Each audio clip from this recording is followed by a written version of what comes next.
안녕하세요. 중국 배대시 HS 에이전시입니다. 오늘은 HS 코드에 대해서 알아볼게요.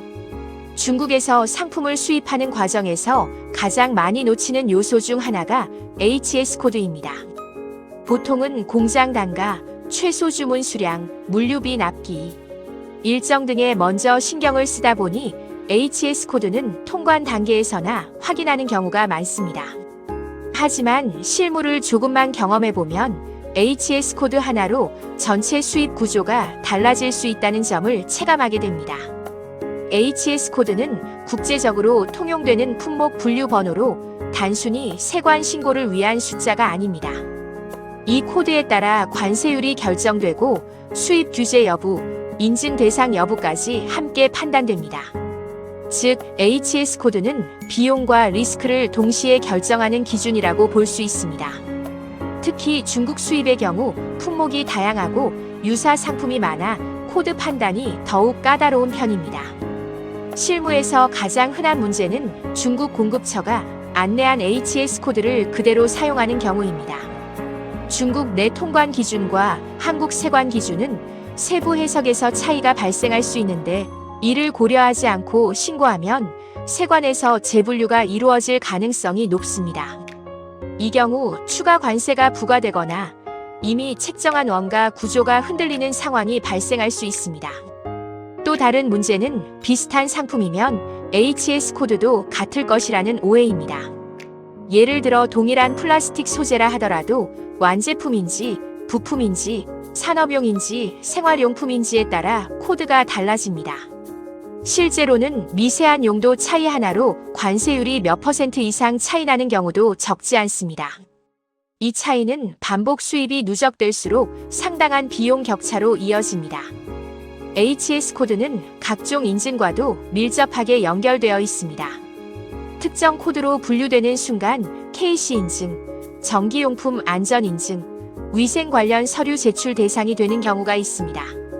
문제는 이런 사실을 사입 이후에 알게 되는 경우입니다.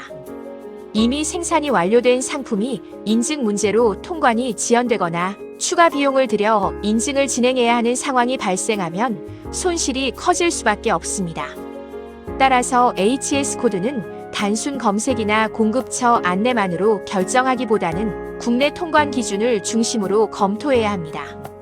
관세청 품목 분류 사례, 기존 통관 이력, 유사 제품 판례 등을 함께 참고하는 것이 안전하며 필요시 관세사의 사전 검토를 받는 것도 하나의 방법입니다.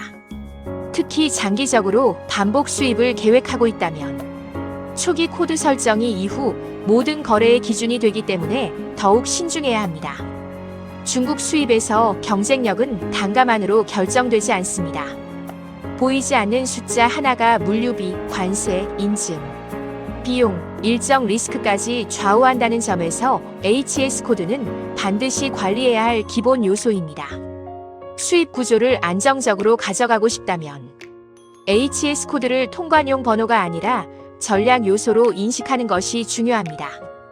HS 코드 기본 개념 국제적으로 통일된 품목 분류 번호, 실무에서의 영향 관세율, 수입 규제 여부 판단 기준, 코드 적용 기준 재질, 용도, 사용 목적에 따라 상이, 실무에서의 영향 동일 상품이라도 비용 차이 발생, 중국 공급처 안내 코드 중국 세관 기준으로 분류된 코드, 실무에서의 영향 한국 세관 기준과 불일치 가능, HS 코드 오분류 시세관 재분류 및 수정 신고, 실무에서의 영향 추가 관세 부과, 통관 지연, 인증 연계 여부 HS 코드별 인증 대상 품목 존재, 실무에서의 영향 KC, 전기 안전, 위생 인증 문제, 사전 검토 필요성 판례 통관 사례 관세사 자문, 실무에서의 영향 리스크 최소화 및 원가 안정, 중국 배대시 HS 에이전시 경우 대표님 제품에 맞은 HS 코드